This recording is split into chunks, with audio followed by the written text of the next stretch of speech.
Olha, quem teve o privilégio ou desprivilégio vai depender do ponto de vista de acompanhar esse processo de radicalização ou de extremismo político no contexto digital nos últimos 10 anos, né, de 2013 até aqui, 2023, né, é, vai saber que as três grandes correntes políticas, ou seja, o liberalismo, o conservadorismo e o socialismo, eles não necessariamente cresceram no Brasil, mas as suas versões mais extremistas cresceram. Ou seja, anarcocapitalismo, reacionarismo ou fascismo e o comunismo. Por que eu estou falando isso? Porque, de certa forma, esses grupos que cresceram basicamente no YouTube, né, principalmente no YouTube, eles representam uma coisa só, que é a crise da nossa sociedade hoje, a crise das democracias liberais representativas republicanas que a gente vive no Brasil. É... Então, eu acompanhei esses grupos crescendo no YouTube. Primeiro foram esses ANCAPs, né, os anarcocapitalistas, fazendo vídeo dizendo que tudo é socialismo, e refutando o socialismo, refutando Marx, refutando o marxismo, refutando isso, refutando aquilo. Veio a onda olavista, depois bolso-olavista, o bolsonarismo propriamente dito, os grupos reacionários, né, fascistas. Então, aqueles grupos que eram conservadores viraram reacionários, aqueles que já eram reacionários viraram fascistas, e aqueles que eram fascistas viraram nazifascistas. Houve aí o crescimento também do neonazismo no Brasil nos últimos anos. E o último crescimento foi o crescimento do comunismo, dos comunistas, né, talvez chamado de web comunistas no YouTube brasileiro. Quer dizer, será que isso é coincidência? Será que é coincidência o fato de que as três grandes correntes políticas ficaram mais extremistas no Brasil? E eu acho que não. Isso aí é uma marca clara, primeiro, da descrença, né, desse modelo que a gente tem no Brasil desde 88, e segundo, da própria crise. Né? E diante da crise, as pessoas tomam medidas desesperadas. Só que cada um no seu contexto. Né? Cada um no seu contexto. A direita foi muito empoderada por causa do PT. Né? O PT, desde 2003, estava no poder federal. Em 2013, quem é que estava naquelas manifestações de junho?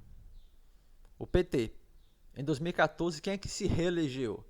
O PT. Então, seja do lado liberal, seja do lado conservador, as coisas se exacerbaram, né? E, claro, cada um no seu contexto, né? Esses grupos anarcocapitalistas, eles cresceram principalmente com financiamento externo, né? É, grupos, né? Think tanks, blogs, sites, Instituto Mises, Estudantes pela Liberdade, é, escola austríaca, esse tipo de coisa, né? Não existe a menor possibilidade disso ter surgido de forma espontânea no Brasil. Porém, é uma forma exacerbada de liberalismo, onde o próprio liberalismo é visto como uma coisa socialista por eles, né? Uma coisa fraca. Então o negócio é imposto é roubo, o Estado é uma quadrilha, tem que acabar com o Estado. E a gente não tem liberalismo, aliás, a gente não tem liberdade no Brasil, que a gente tem corporativismo. E a gente tem que buscar o verdadeiro capitalismo. E os grupos conservadores viraram reacionários, né, de fato. Refletido principalmente no olavismo e no bolsonarismo, que chegou ao poder, de fato, no governo federal em 2018. E agora houve o crescimento não de socialistas, mas de comunistas, né? É, com esses canais no YouTube, basicamente, né? Jones Manuel, Sabrina Fernandes, João Carvalho, e outros YouTubers que surfaram nisso daí, né? Outros personagens que surfaram também de comunismo, mas na verdade é um comunismo bolorento, né? Que fede a União Soviética, uma coisa meio que parece até um reacionarismo de esquerda, muitas vezes, né?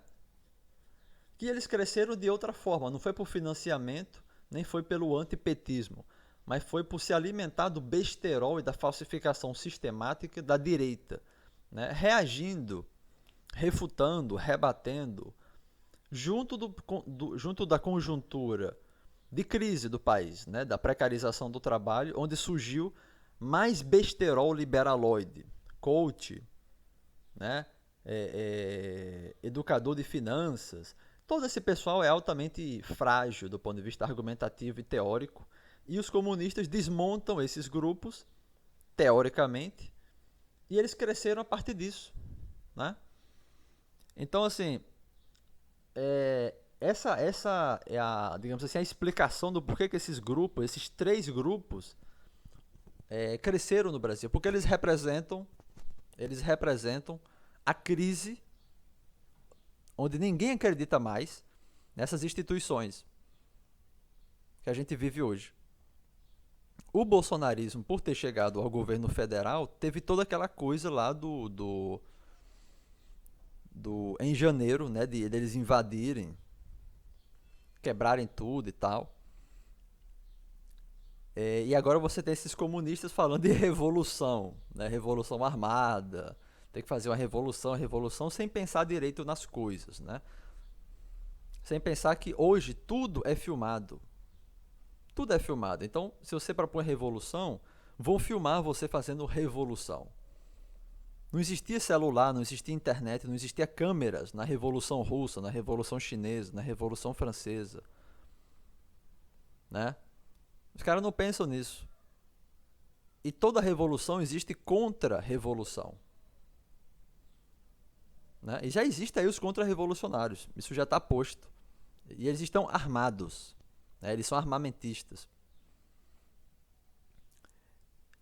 Então, além disso, não só uma descrença nas instituições, mas uma descrença nos veículos de comunicação, na grande mídia, na chamada mídia tradicional ou imprensa. As pessoas não acreditam na Globo, não acreditam, aí no caso da esquerda, né, não acreditam em SBT, Record. Então, a crise da comunicação, né, o cara vai acreditar em quê? Em canal comunista. É confiável isso aí também? Então, assim, é uma crise generalizada e diante dessa crise, grupos extremistas crescem. Então, qual é a solução para isso? Para mim, eu me considero um socialista democrático, eu não sou comunista. Eu acho que tem que acontecer uma nova constituinte no Brasil, né? Diferentes grupos devem se reunir para firmar uma nova ordem democrática, ou minimamente democrática. Porque nenhum desses grupos aí, comunistas, ANCAPs, reacionários, eles vão atender realmente, eles são pequenos ditadores que querem determinar como as coisas vão ser, sem pensar muito nas consequências. Mas é basicamente isso que eu queria colocar aqui, esse crescimento de grupos extremistas à esquerda e à direita, né, representando essa descrença nas instituições, na comunicação, no modelo político que a gente vive. É isso.